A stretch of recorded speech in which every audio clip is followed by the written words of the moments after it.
Jacob Miller sat on the worn wooden fence at the edge of a quiet field. His elbows resting on his knees. His hands loosely clasped together. The late afternoon sun hovered low over the horizon, spilling gold across the open land. The air smelled of dry grass and distant pine. Calm and unmoving, everything Jacob's mind was not. At 22, Jacob felt older than he should have. Not in years, but in exhaustion, the kind that settled deep in the chest and stayed there. He had dropped out of college halfway through his second year, telling himself it was temporary, that he would figure things out. Instead, months passed. He worked short-term jobs, warehouse shifts, a gas station, delivery driving, but nothing stuck. Nothing felt like a future. Friends from high school posted photos online, graduations, internships, apartments in new cities. Jacob stopped scrolling. Every image felt like a reminder of how far behind he was. Eventually, he stopped answering messages too.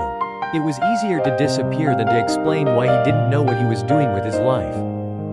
That evening, he had driven aimlessly outside the small town where he was renting a cheap room. He parked near the fields because they were quiet, because no one asked questions there. He told himself he just needed air, space to think, but the truth was, he didn't know what he was thinking about anymore. He stared at the horizon, watching the sun dip lower. The stillness pressed against him. For a moment, he wondered if this was all life would be, drifting days. Constant doubt, pretending he wasn't scared. A soft sound interrupted his thoughts. Tap, tap. Jacob turned his head. An older man was walking slowly along the dirt path behind him.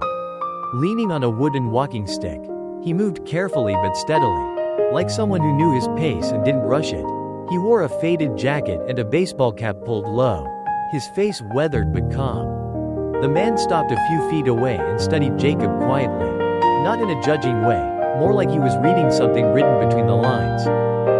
"You mind if I sit for a minute?" the man asked. Jacob shrugged. "Go ahead." The man eased himself down onto the fence a short distance away, resting his stick against his leg.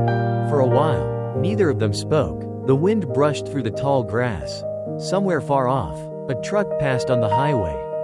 Finally, the man broke the silence. "You look like someone who's been trying real hard not to give up." Jacob let out a short, humorless breath. He didn't deny it. They sat there for another moment. Then the man turned slightly toward him. "I'm Thomas," he said. "Most folks just call me Mr. Thompson."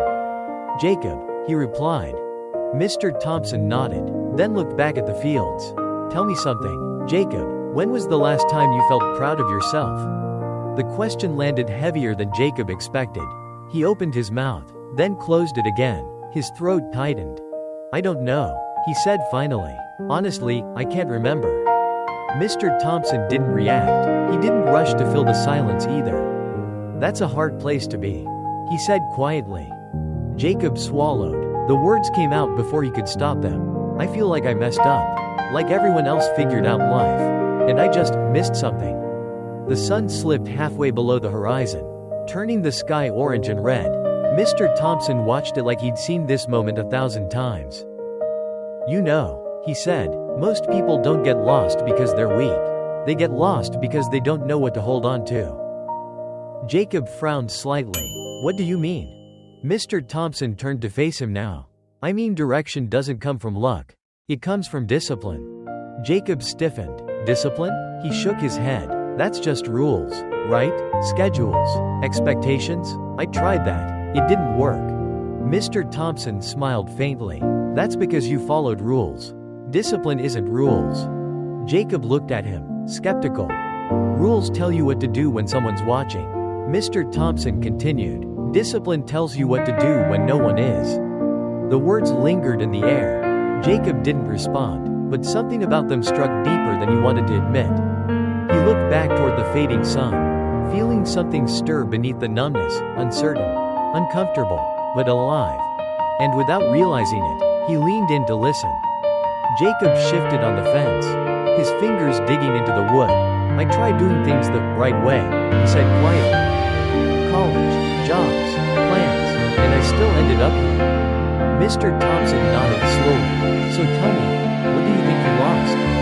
Jacob hesitated. The answer had been circling his mind for months, but he had never said it out loud. My confidence, he admitted, my sense of direction. I thought I was building something, and then it all fell apart. And now? Mr. Thompson asked. Now I feel like I'm just getting through the days. Mr. Thompson sighed softly. Do you know what's worse than failing, Jacob? Jacob shook his head. Refusing to try again because you're afraid of failing twice. Jacob felt that one hit home. He wanted to argue, to say the world wasn't fair. That effort didn't guarantee results, but the words wouldn't come. Deep down, he knew the old man wasn't wrong. Mr. Thompson leaned forward slightly. You think discipline is about pushing yourself until you're miserable, but real discipline is about keeping promises, especially the ones you make to yourself.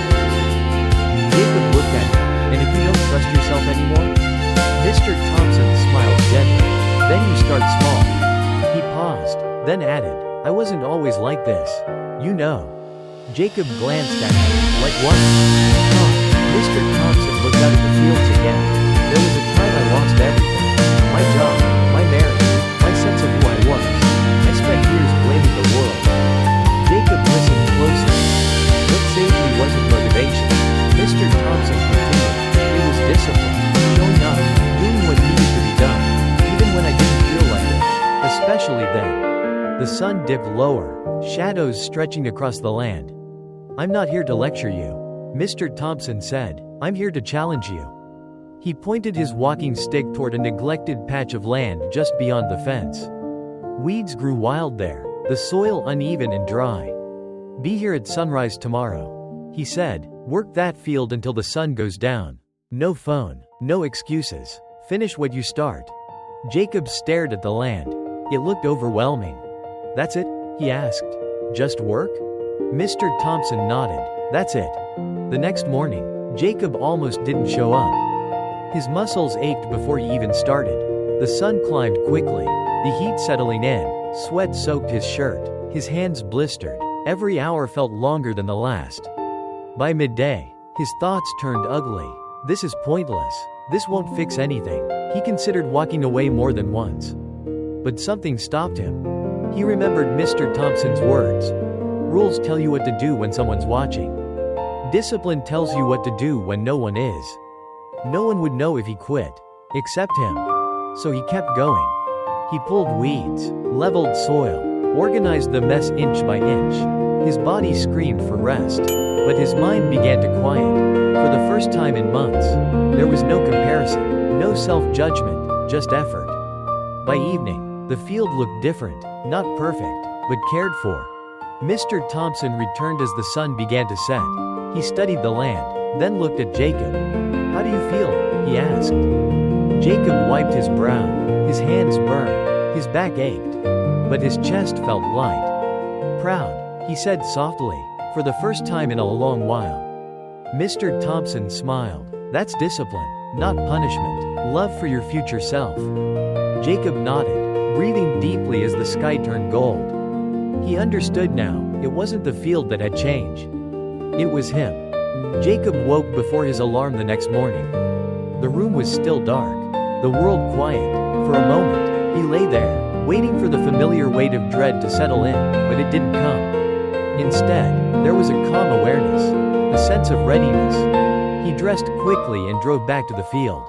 The sky was just beginning to lighten, streaks of pale orange stretching across the horizon. Mr. Thompson was already there. You're early, he said. Jacob smiled faintly. I didn't want to stop. They worked side by side in comfortable silence. The movements felt natural now, steady, intentional. When they finally paused, the sun was fully up. I think I understand, Jacob said. It's not about fixing my whole life at once. Mr. Thompson nodded. It never is. It's about showing up, Jacob continued, about keeping promises to myself, even small ones. Mr. Thompson placed a hand on the fence. Discipline isn't perfection, it's persistence. Jacob looked out over the fields, glowing in the morning light.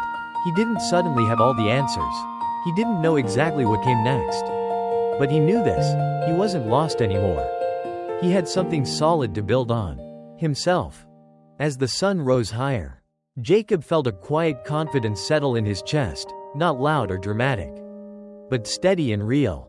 And that, he realized, was everything.